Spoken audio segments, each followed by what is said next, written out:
Hello, this is Watch All About with another watch review, and in this review we're looking at a new model from a brand called Calister, and this model is called the Vernazza, which is a little town in Italy. We're going to have a look at this. It will cost you $350, or that's about 245 British pounds. As you can see, it's a chronograph, has a Swiss movement in as well, and it's pretty smart. I really like the looks, mainly because it appears to be, quite a solid homage to the IWC Portuguesia and also the Tag Heuer Carrera. So those are two very attractive watches that I personally very much like. So to have a affordable equivalent of them both, it's pretty nice, I think. And it's a open space in the affordable bracket as well, I think. So Calister have been quite clever in sneaking this watch in. So what do you get for your $350 or £245? So the size of the watch, it's got a diameter of 41mm, a height of 10.5mm, and a lug-to-lug length of 48.5mm. And for your reference, I have around a 7.25 inch wrist. And for me, I think it fits just right. Personally, I really like watches around the 42mm size. So for 41mm, I think it fits me really well. Looks really good on the wrist as well, and because it's relatively got a relatively low profile at 10.5mm, it fits nicely under cuffs, and it's not too, it doesn't take too much space on the wrist, as it were. So there you go. I think the sizing is really good. The lug to lug length isn't too long either, so that's good. So there we go. In addition to the size, the weight of the watch is 73 grams, so it's not that heavy either. So it's the kind of watch that you can really easily wear all day long and not really notice it. It's very comfortable on as well, so that's good. We have a sapphire crystal with apparently a layer of anti-reflective coating on the underside. You can't necessarily see the anti-reflective coating doing a huge amount, so it's not outstanding coating by any means, but it's there, and it does do a little bit of a job. So there we go. But sapphire crystal is always a positive, so that's good to have. The movement is a Swiss-made movement, which is good for the price. That's a Ronda, and it's as you can see, a quartz chronograph. So it's the 3520.D, the Ronda movement, that is. It's got a pretty good battery life for a chronograph, and that's 4.5 years, so that's not too shabby at all. Finally, some last specs are the lug to lug width is 20mm, and the strap is a Italian leather strap with the crocodile grain imprint on it. So there we go, and obviously a butterfly clasp as well. So you do get a fair amount of watch for your money. Let's have a look at each element in a little bit closer detail then, and we'll make a decision at the end.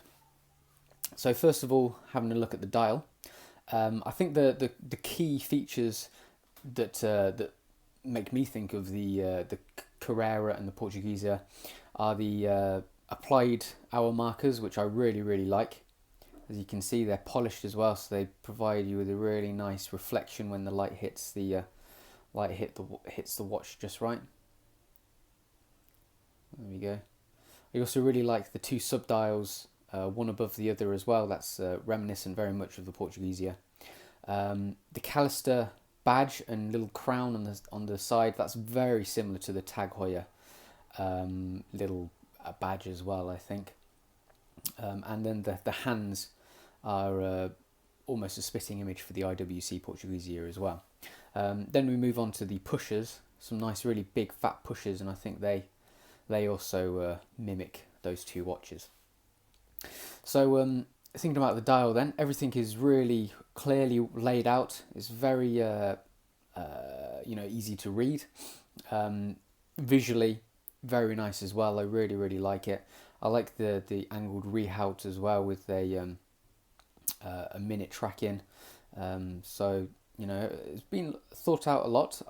I think many people would say that they would prefer the date window to be black to match the dial, but you do find that this is the case with a lot of smaller brands, that it obviously costs more money to get a custom date wheel made, so that is often the first thing to be left white to save money, which is understandable. So we have the applied hour markers, as I mentioned. The hands are very reminiscent of the IWC, and they are loomed. They have a loomed centre. Loom is fairly average, nothing special to comment on. And then they have a polished finish to them as well, so they reflect the light well. And then the hands of the subdials are just straight arrow points, so they are polished also. So you may notice that our main second hand isn't moving, so that's because that's our chronograph second. So the subdial at 6 is our running second hand.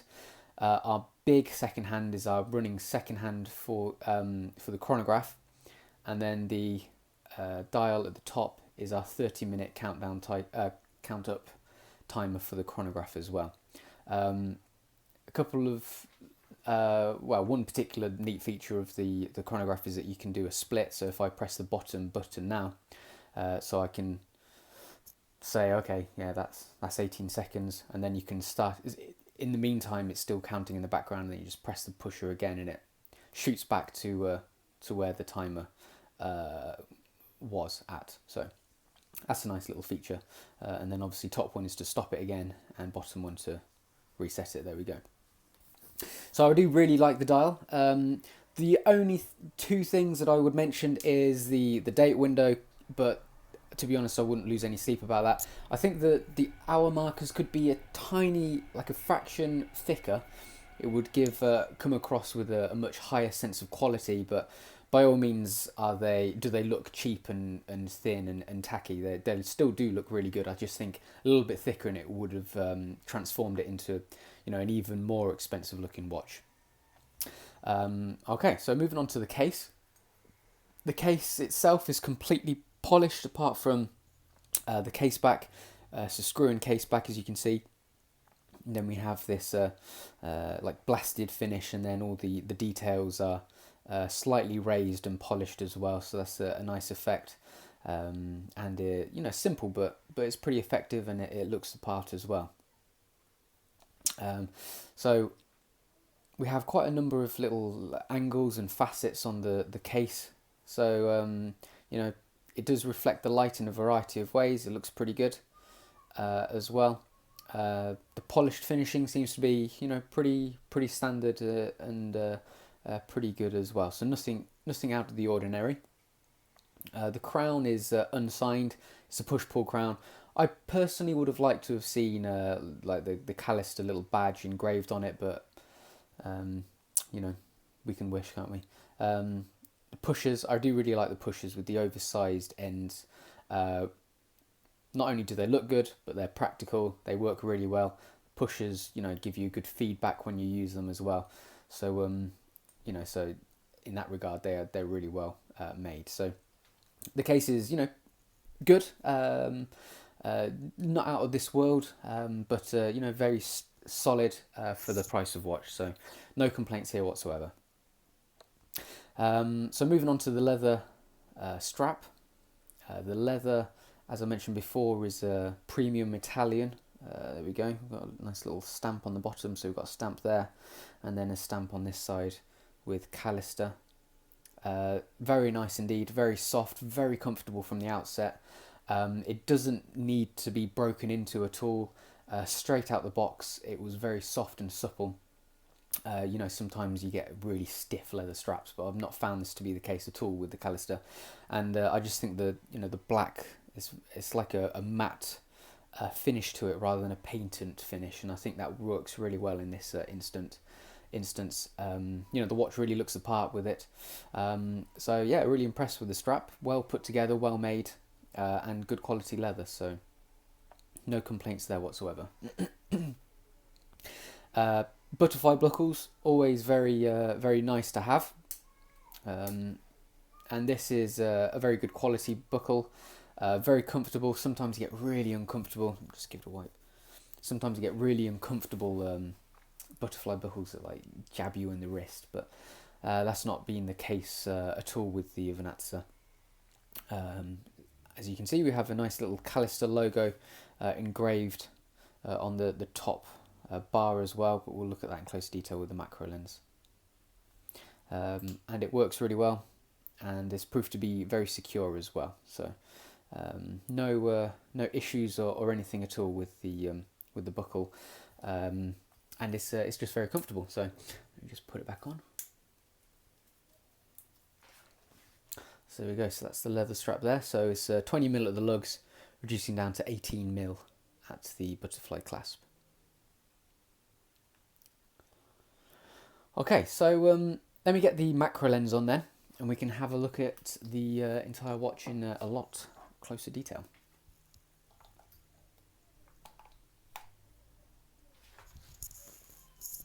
Okay, so I'll just give it a quick wipe. So starting with the dial then. So here's one of the hour markers. Try and get it in decent focus. As you can see, they're very nicely made, very nicely applied as well, but as I mentioned before, it would have been really nice to have seen them a little tiny bit thicker.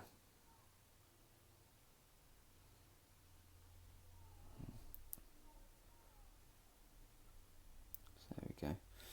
Just go over this end as well. They're all, you know, very nicely made.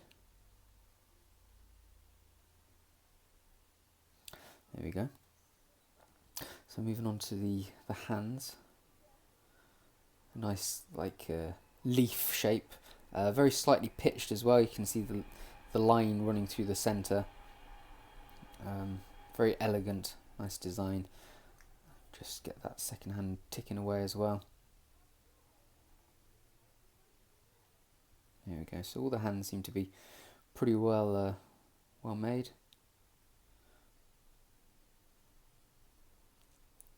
You notice on the let me just give it another wipe down. Notice the concentric circular pattern as well on the subdials, and the main dial itself has like a sun ray texture to it as well. As you can see there, can you see the lines spraying out from the center? So that's a very nice, very subtle touch that you can't necessarily see all the time, but it just provides a minuscule amount of texture to the dial, which is a really nice little touch to it as well. Here's the printing of the logo, and then we have Swiss movement at the base, and then the date window here. So it's not just straight cut out of the dial, it has a very slight border to it, so that's good to see. And then of course we have this rehaut around the outside as well, with a minute track printed on the inside. So there we go. Just give the case a quick wipe down. So having a look at the shaping of the case, it's all quite nicely machined, pretty accurately done so, you know, with these little facets all around. Obviously it's fully polished, so it's quite hard to get a decent focus on it.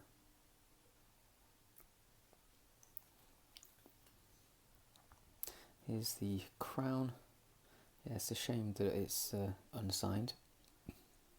And here's one of the pushers. Push that in, there we go. The other pusher here. And just spinning it over, we can have a look at the case back. So we see this matte sandblasted finish, and then the details raised and polished on that.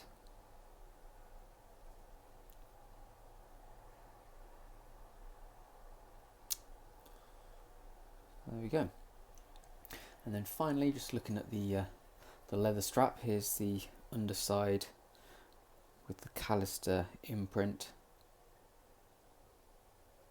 You can see the soft leather underside as well, and just the top. Here we go. Decent stitching.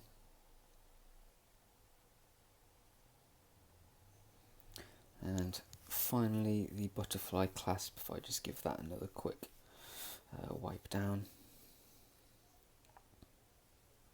So there's the logo engraved on top, which is a really nice visual thing to have, and the top bar isn't completely flat either. It's got this like top bulge to it, which is visually pretty pleasing. So the little tags of the butterfly clasp, and they connect to these sections on the underside there. So there we go. Okay. So the Calister Vernazza then, $350 or £245. I do think it's a very nice watch. Personally, I think it is good value for money, but I think if it was ever so slightly cheaper, around the £200 mark, I think it would be outstanding for the money.